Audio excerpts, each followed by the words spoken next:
Thank you very much. Delighted to be here.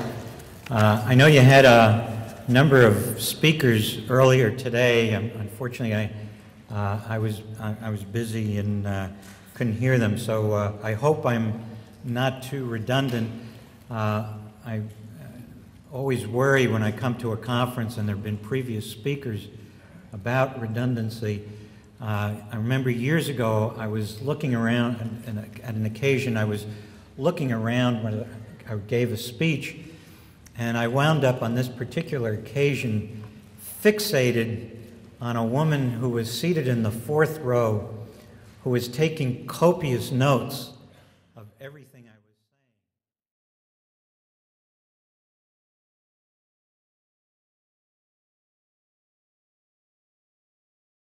I thought I actually gave a pretty good speech. At the end of the speech, a number of people came up, but she was the very first one, and she had this warm, wonderful smile on her face, and she said, "Mr. Pollack, I want to thank you. You were absolutely superfluous." So I thanked her. What do you do? But she went on. She said, "Now, Mr. Pollack, I want to know, do you intend to do some writing on this subject?" And I thought a moment, and in the spirit of her previous comment, I said, yes, I intend to do some writing on this subject, and I hope to have it published posthumously. And she looked at me with this warm, wonderful grin. She said, "You know, that's just wonderful, Mr. Pollack, because it just couldn't happen too soon." So I hope I'm not too superfluous, and trust me, I'm delighted to be here in a guise other than posthumously. You know, Pete was mentioning that health reform debates crop up periodically. He said every 20 years. You know, many of us think of the debate about health reform like a cicada. It comes out every 17 years. It makes a lot of noise, and then it goes away. But not this time. Health reform has actually passed. And I would guess the theme of my talk is, you know, we either can now look forward or we can look backward. And obviously, I would like us to look forward. There's some who want to, in effect, relitigate the debate about health reform. In fact, there is litigation taking place on health reform in a number of states. As Pete indicated, I used to be a law school dean, and I used to argue cases. I argued 2 cases the same day in the Supreme Court. I would say to you that based on my reading of those lawsuits, they really are frivolous. They're political acts. I don't think that they have any significant chance of passing. But there are a number of folks who want to relitigate health reform. I hope that we can work effectively to get it implemented properly. And that is, if there's any message, that's the key message I want to impart upon everyone. You know, the Kaiser Family Foundation has been doing monthly surveys about health reform, and what the Kaiser Foundation surveys tell you is there's still very mixed judgment among the American public about whether health reform is good or bad. It's fairly mixed, although if you look at the monthly polls, it actually has improved already rather significantly. But the greatest thing you take away from the surveys are 2 things. Number one, there's enormous confusion among the American public about what's actually in the legislation. And I think it's incumbent upon all of us in an objective manner to try to explain what's in the legislation so that people can make judgments for themselves about how it will affect their lives. The other thing about the Kaiser surveys, at the end of the surveys, they ask questions about different elements of potential reform, and they ask the public whether they think those ideas are good. And overwhelmingly, with almost no exception, the public says these ideas that the Kaiser Family Foundation asks are good ideas. And then people know that actually they find out that those ideas are actually embodied in the health reform legislation. What I want to do is I want to go over what I think are some of the key features of the legislation for different constituencies, and I want to close with some sense about the implementation process and how critical that is that it be done well. Health reform provides very significant help for a lot of different population groups. Starting with the elderly, there are, I would say, 4 key things that are helpful to the elderly in this legislation. First, and the one that's got the greatest attention, is what it does to the so-called donut hole, this big gap in coverage for people who take multiple medicines. And for those of you who've heard the term, but you're not exactly clear what it is, under current law, a senior or a person with disabilities in the Medicare program purchases prescription drugs and has coverage through Medicare up to $2,830 in prescription drug bills. And then once you reach $2,831, you're off on your own. And there's a gap in coverage up until you've paid $6,440 in prescription drugs. So there's a gap today of $3,610. And what the Congressional Budget Office tells us is that if health reform had not been adopted, that gap would have grown such that in the year 2016, that gap would not have been $3,600 and change, it would have been approximately $6,000 and change. Well, what immediately happens is this year, people who fall in the donut hole will get some minor relief. They'll get a $250 check.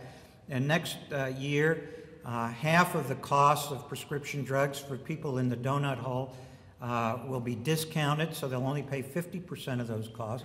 But ultimately, what happens is once health reform is fully implemented, there will be no gap whatsoever. And so this is going to be enormous relief for people on Medicare.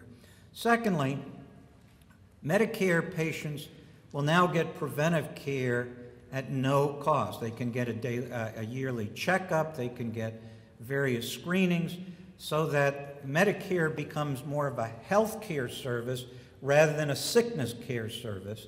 And that's going to be very helpful to America's seniors and people with disabilities. The third thing is that many seniors are very worried about the Medicare Trust Fund, the Part A Trust Fund, because supposedly the Medicare Trust Fund was supposed to become insolvent in the year 2017.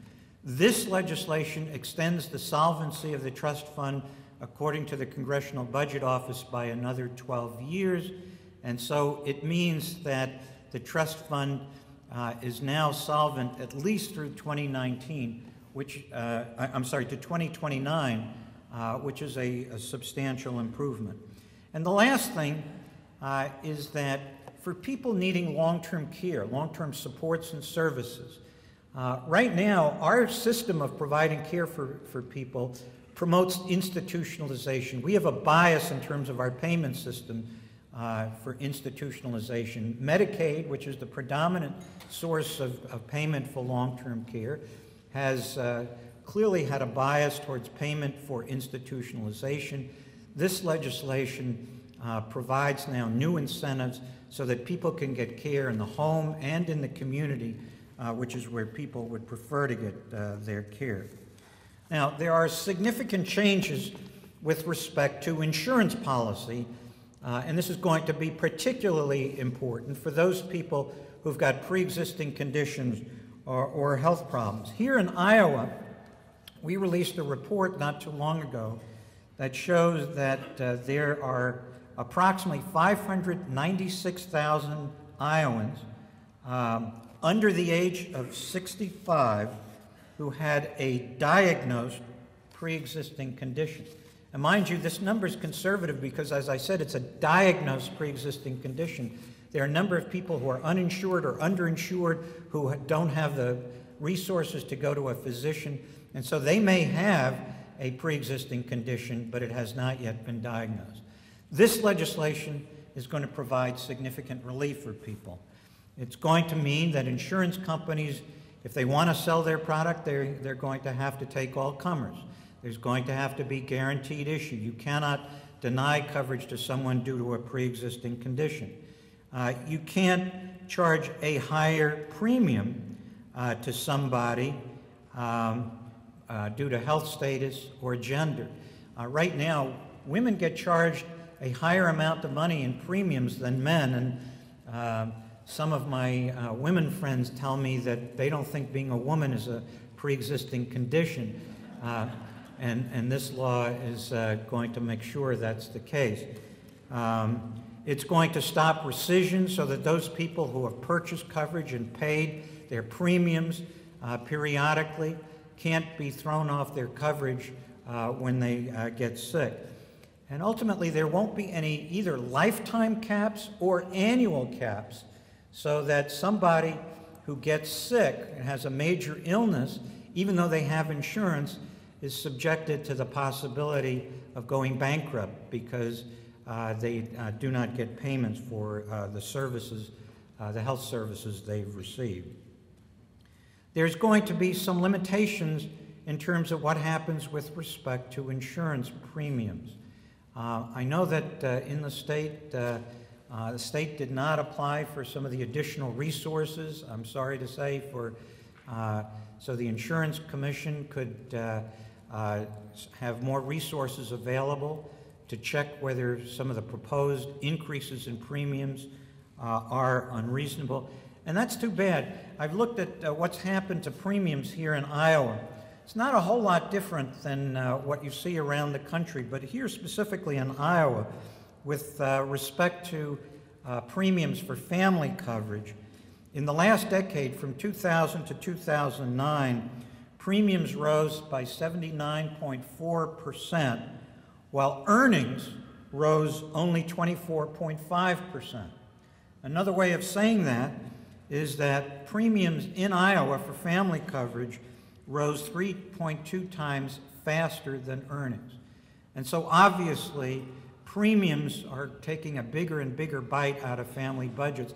And what's so amazing about this is that those increasing premiums are paying for thinner coverage, coverage that comes with higher deductibles, greater co-payments, and fewer services. So this has been a story of people paying more and more and receiving less and less. This legislation does two key things, among others. Number one, it does provide opportunities for insurance commissions and for the Department of Health and Human Services to review unreasonable rate increases. You saw what happened with Anthem Blue Cross in California, where they tried to increase premiums by 39%. And once it was held in scrutiny in the light of day, it was clear that Anthem's proposed increases were actuarially not sound, and they were unreasonable. And Blue Cross and Anthem Blue Cross had to go back to the drawing board. They admitted that they had made significant errors. So there now will be review of premium increases. I hope that here in Iowa there are greater opportunities for taking some of the resources that the federal government will make available. I know you missed on the first round, but it's a very important thing to do. In addition to that, the legislation calls for greater efficiency in the use of the premium dollars. A significant portion of the premium dollars go for things like agents' fees, marketing and advertising, administration, CEO compensation, and profits. Now, you need some of that, obviously, when you administer a health plan, but if too much of it goes for that, then too little of the premium dollar goes for actual care. And now there are new rules which we can go into where a larger portion of the premium dollar is going to actually have to go either to the provision of care or improvement of quality of services. Now, you've heard, I'm sure, this morning something about the new marketplace, what people are going to call an exchange. I like to think of it not as an exchange, it's like a buffet. People can actually now have a variety of different plans that they will be able to select from. The information about those plans will be clearer and made more standard so that you can select something knowing you're choosing between apples and apples rather than apples and some other species.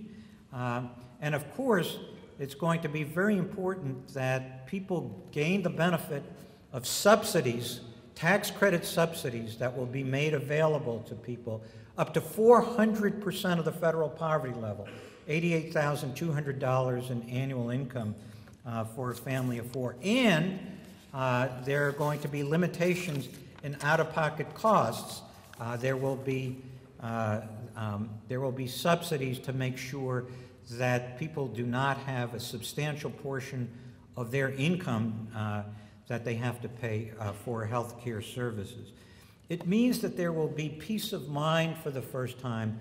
If somebody wants to switch jobs, if somebody's laid off from a job, if somebody wants to start a business, they can now go into this exchange and they can select themselves what plan is best going to suit them. There's an enormous change with respect to the lowest income people. We used to provide health coverage through the Medicaid program based on the 16th century Elizabethan poor laws. And I really mean the 16th century Elizabethan poor laws. The 16th century Elizabethan poor laws, in effect, said if you want to get help, you not just have to be poor, but you got to fit a deserving category. And we actually engrafted that system in 1935 when we passed the Social Security Act, and then in 1965 with the Medicaid legislation, because we treat different groups very differently today. Children are treated very differently from parents, or treated very differently from non-parental adults, singles and childless couples. That, thankfully, is going to, that discrepancy is going to come to an end. Now we're going to have eligibility in Medicaid up to 133% of the federal poverty level, which is a big improvement here in Iowa because coverage for parents is only at 83% of the federal poverty level, and Iowa, like 43 states across the country, does absolutely nothing for people who are adults but do not have dependent children, singles and childless couples. It's an enormous change. I want to say two other things, and then I want to wrap up in what the lesson is from all this. There are going to be significant subsidies for small businesses. Starting this year, we've just released a report that shows that there are approximately 51,100 small businesses in Iowa that are going to qualify for the small business tax credit. And that's going to mean that small businesses, which struggle the hardest to afford coverage for their workers, are going to get some significant relief. And starting in 2014, small businesses will be able to purchase coverage in the exchange, in the new marketplace. So in effect, they'll get the benefit of economies of scale, and that will be very helpful. And of course, for young adults who are under 26 years of age, they are now going to be able to continue coverage through their parents. Obviously, it means for the kids, they should be nice to their parents so that they can continue getting coverage through them. Those are all very important things. Well, we've got two choices to make. We can now continue to make this a political football. And you know, you've heard from some politicians issues about let's repeal, let's litigate. I don't think that this country is prepared to move in this direction. We're not going to, the nation's not going to want to repeal the changes in the donut hole, big help for senior citizens. They're not going to want to repeal the tax credits for small businesses. It's going to be real helpful to those small businesses. They're not going to want to repeal the help that's going to be provided to young adults who can now continue getting coverage through their parents. They're not going to want to see repeal of this insurance regulation that protects people with pre-existing conditions so that they're not denied coverage or charged a discriminatory premium. They're not going to want to repeal the subsidies that are provided to people and families below 400% of poverty. But what we can do is we can now work together to make sure that health reform is implemented effectively. And I'm just going to take one illustration of that because my time is running short. And that is, as many of you heard, the Congressional Budget Office tells us that there are approximately 32 million people who are going to gain coverage or uninsured today who will gain coverage as a result of health reform. Well, the Congressional Budget Office, like any good analyst, knows that in many programs, particularly that provide special help on a means-tested basis, that a lot of the people eligible for those benefits don't get them. So if you take a look at what CBO actually assumed in terms of people who can get coverage, we're talking about over 40 million people who are uninsured who can gain coverage. And it is our job, I think collectively, to try to make sure that this really happens. And here is a way that I believe the various stakeholders in America's healthcare system are coming together, irrespective of their position about the health reform legislation. Whether it's insurance companies, whether it's pharmaceutical companies, whether it's hospital groups, whether it's physician organization or consumer organizations, we are all coming together, and there's going to be a new national organization created to get everybody who's eligible enrolled. It's going to be called Enroll America. And hopefully you'll see its manifestation in Iowa in the next number of months. But what is necessary is we've got to create systems and procedures to make sure that enrollment works. When I say systems and procedures, I mean things like somebody shouldn't have to take a day off from work in order to get enrolled. It should be a simple application form. It shouldn't be too long. The application should be in multiple languages so that for those people for whom English is not their first language, they can apply. They should be able to apply in points of service, at a hospital, at a pharmacy, at a doctor's office, at a library. And we should make sure that people don't have to go separately to a Medicaid office or to the exchange office because they don't know what they're eligible for. There should be a common portal of entry so that people can apply and that the application is sent to the right place, depending on what they're eligible for. And when people apply for other means-tested programs, whether it's food stamps or low-income energy assistance or WIC, they should be able to apply for Medicaid and for subsidies in the exchange. Those are all decisions that are going to be made at the state level. The states are really going to be the key decision makers. They'll have guidance from the Department of Health and Human Services, but the key decisions are going to be made at the state level. And that's where we all have to come together. And I would say, particularly in what I just described, getting people actually enrolled, you're going to see the interest groups that have had very different positions on health reform come together to try to make this work. And I look forward to working with all of you in the months ahead and the years ahead so that health reform becomes a reality and is helpful for people throughout Iowa. Thank you very much.